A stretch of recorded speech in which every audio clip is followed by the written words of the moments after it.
What's good, YouTube? It's your boy CJ, aka Nolimitcj. Welcome to a brand new video. Now today, man, look, I'm gonna be showcasing my best tall guard build on NBA 2K26. There's so much like new meta this year, it's not even funny. I feel like I got a good combination of every single type. Dude, why are you bro, what's wrong with my cut? Watch out! Yo, I'm trying to film a video here. Anyways, man, look, this build has a good blend of everything. We're able to get in the post with it, great in the post fades, all that. We're able to shoot the mid-range at an insane rate, great finishing, valid defense. There's nothing this build lacks as an overall player. For those who've been watching me throughout the years, what do you guys think about this little starter fit? Is it a W or L? Y'all know we everything sells over here, you know what's up. If you're new to the channel, be sure to hit that like and subscribe button if you want to stay up to date with the content that's gonna drop. Don't get left behind because we're gonna be dropping left and right. Without further ado, let's get straight to the builder, man. Let's go.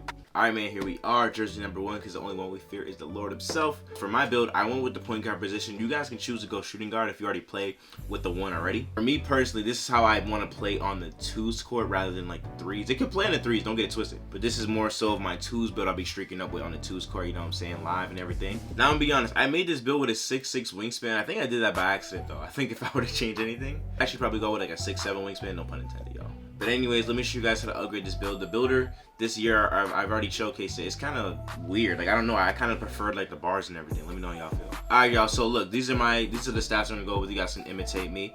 My close shot, I'm gonna upgrade this all the way up to a 74. No good reason. If I ever talk about close shot, it's nothing. You know what I'm saying? It's just a threshold. Driving layup, we're gonna upgrade this to an 83. Now, driving layup is actually fire this year. For those who don't know, I see a lot of people not going with the high driving layup. Not that you need it or anything. I think for animations like the Zach LaVine one, which you get at 83, it's such a good benefit, man. I don't see enough people doing it. In my opinion, I like to go with high driving layup just in case I want to do some floaters and stuff like that. So 83, and then we're gonna upgrade our dunk all the way up to an 87. Bill gets content dunks. I might put some of my cap breakers actually on the driving dunk, so I'll be able to get an 89. That gives me more of them. But 87 just for the threshold of them and to be able to get like the LeBron dunk, stuff like that, feel me? I could do the rim runs of doom, you know what I'm saying? So we could definitely do that in this build. Allows us obviously to get the dunking, and not just regular dunking, but contact dunking. There's a big difference. If you don't care for that, you can make your driving dunk at 80 and save some of your vertical too. But this is the way I went personally on this build. So got that out the way. Standing dunk, we're gonna upgrade this to a 40. Just to get some of the animations. And the post control, yes sir, this build gets a 79. So I do not see a lot of people going post control. I don't know why. I think especially if you're gonna play 2s, post control is amazing. Like I literally was watching my bro, he was literally playing like Kobe Bryant. This is all it tests. If I have any clips, I'll put it in there. But I just saw bro fading like Kobe over 2 people. I'm like, I'm getting that on my build. I'm definitely putting that on my build. So this is fire, I'm not gonna lie. When you combine this with the ability this build is gonna be able to shoot mid ranges with, oh my gosh, this build's gonna be like on some next level. It's gonna be a 3-level score. We can dunk like crazy and finish. We have the pulse in our game. We also have shooting. So we're gonna be able to do a lot of everything, feel me? Now, speaking of the shooting, like I said, we're gonna have a not even a pretty high, a very high mid range. Thinking about it now, like I said, I went with a 6'6" wingspan. You go with a 6'6", eventually you'll be able to upgrade your mid range to a 99, and that gives you obviously like legend shooting badges, which is insane. If you go 6'7", you'll have better options to cap break like your defense, your finishing, kind of everything around the board, feel me? So it's up to you, really. I went with 6'6", but I probably would have just went with 6'7", considering the fact that I want to spread out my cap breakers anyway. So we're gonna start off with an 89 mid-range. 89 mid-range allows you to get some of these badges right here, and then once we put some of our other ratings, we'll get Deadeye, all that, and we're gonna specialize this build in shooting. So I'll be able to upgrade my badges in shooting to the next level, Hall of Fame or legend. So that's great. Obviously, we gotta have a 3-pointer to that too. We're gonna upgrade this to an 83. Just so that we can get limitless range. I think there's a big difference between bronze limitless and no limitless. It's not even about shooting from deep, it's about being able to shoot behind the line. So definitely want to make sure you have a high 3-pointer if you're going to be shooting 3s consistently, or at least if you have a high mid-range, you want to have an 83 3-pointer. I've made the mistake of going like a 79, and it's not terrible, but there is a big difference between bronze limitless and no limitless, I'm telling you that. Free throw, I upgraded this to a 70. For the rec heads, y'all, like, feel free to take away any animation or rating that you don't feel and put it on your free throw. I just feel like a 70 free throw should do it for me. I ain't gonna lie. If they trying to run a hack and shot on me, I'm passing the rock.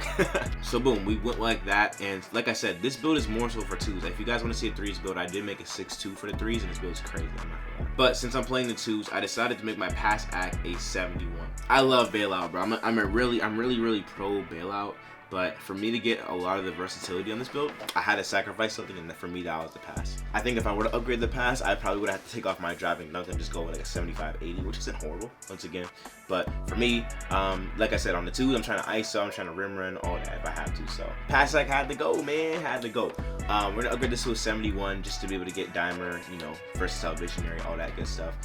For the ball handle, I upgraded this to an 86. This gives us silver unpluckable handles, all that. And then this is very controversial in my opinion, but I made my speed with the ball an 80.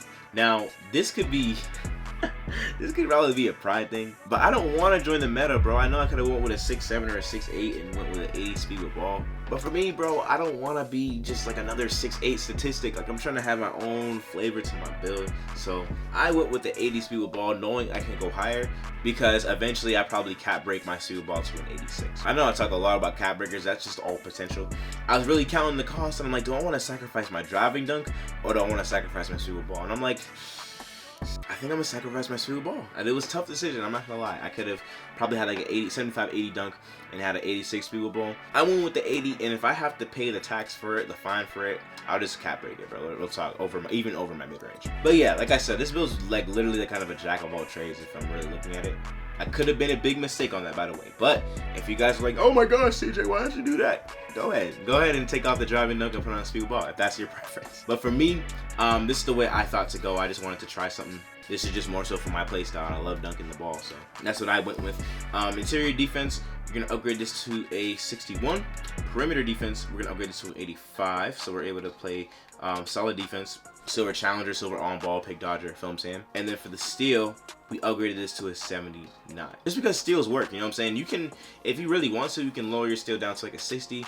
So you have bronze interceptor, but you're able to upgrade your perimeter or even your speed with ball if you really wanted to. But I don't know, steal is just something I could never compromise, bro. I just feel like some point this year, we're gonna be talking like, oh my gosh, steals and didn't even get nerfed. This is like the every single 2K since like even 2K20, gold or silver glove / pickpocket worked just fine.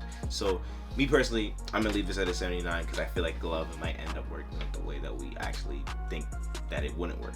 If that makes sense. Yeah. So and then for the block, we're gonna upgrade this to a 68, so we're able to get high flying denier. So yeah, man, we're at a 96 overall. We're gonna finish up this build by putting our offensive rebound all the way up to a 60. Oh, not 68. A 60. Defensive rebound 45. For the physicals, I made my speed an 86. Agility, I made this an 80. And my strength, I made this a 65. If you guys don't know, I don't know who else was talking about this badge like I was last year personally, and I was just out the loop. But strong handle was broken, hey. And I don't know how it is this year, but strong handle last year, bro, was literally one of the most OP abusive badges that nobody was abusing in mine. But that's from what I saw. It was OP. Like literally, I would just bulldozing past people like with just a flick of the right stick. So I'm going to be experimenting this badge. I might +1 it a little bit for a season and see how that goes and let you guys know. But for me, strength was a non-negotiable. Like I know some people, you can go lower if you want. Knowing how great strong handle was last year, if it's anywhere half as that, I would put it on again. You know what I'm saying? Even at a 65. And then for my vert, I made this 78, but what upgrade? Closer upgrade. But then I made my vertical 78, and now we have this build at 99. So you guys can adjust it like I said. If you want to even take away, say, the steal and make this like a 60 for bronze interceptor and put up your speed with ball to an 84. You can finesse it, you know what I'm saying? Like take away some stats, even like driving dunk. But as you guys can see, bro, this thing is not cheap. Like you literally have to take away so many quality attributes just to be able to have an 86 speed with ball. Like even your pass, agility, like yeah, a lot has to give. And for me, I'd rather be more well-rounded than lose a lot to gain something, you know what I'm saying? And if anything, I'll just +1 the lightning launch to gold, bro. You know what I'm saying? So yeah, I don't know. This is the way I'm going about it. I'm cool with it. I personally like it. From gameplay I got, it was working for me. It wasn't like harmful. I didn't feel like I was like too slow. But obviously, it all comes down to preference at the end of the day. Best build comes down to the best build for you. And this is the best build for me. We got Gilbert Arenas, Jalen Suggs, Jamal Murray, two-way mid-paint creator. I don't know, man. I don't like the name, but hey, we ball, bro. My tools build right here, like I said, specifically I don't plan on running the 1-on-3s. I want it to be more like a 2 guard / twos guard. But all I know is that if you're running a 6-2 on the twos, bro, you're doomed. So I had to make something that was more so my playstyle on twos, and I'd be able to dominate just off my playstyle and what I do. So yeah, I'm gonna show you guys real quick on what I would upgrade if you guys were 85. I'm 85 right now. I was gonna wait until I got rebirth on my center, but then I was like, bro, I'm just trying to play on guard, bro. I'm not trying to wait till I hit 90. So this is what I went with as an 85 overall. I spent probably about 180, 190K, which isn't really that bad for. I feel like for 85, that's a lot cheaper than the past years, no? I feel like they would charge like 250K for 85, but hey, this is what I went with so far. Obviously, I'll be in the career, I'll be labbing up, but just to be able to start playing ball, I wanted to make sure I was able to get, you know, solid dunks, good physicals, decent defense, and just do the things that I really need to do, which is score the ball, dribble the ball, and defend the other side. You know what I'm saying? That's what the main things were. So we got it. I'll do a best animation video for tall guards. I'll do one for small guards. You guys let me know what you guys want to see going forward for the year. I'm super excited to just, you know, create content. It's gonna be a little different this year, like I said, but I'm definitely looking forward to it. Appreciate all you who watched this video to the end. You're the realest. Stay tuned for other drops, like small guards, dribble moves, jump shots. Of course, gotta get you right with the shots, man. But if you enjoyed this video, be sure to like this video, comment down below, and subscribe. And that being said, I'll see you guys in the next video, man. Peace.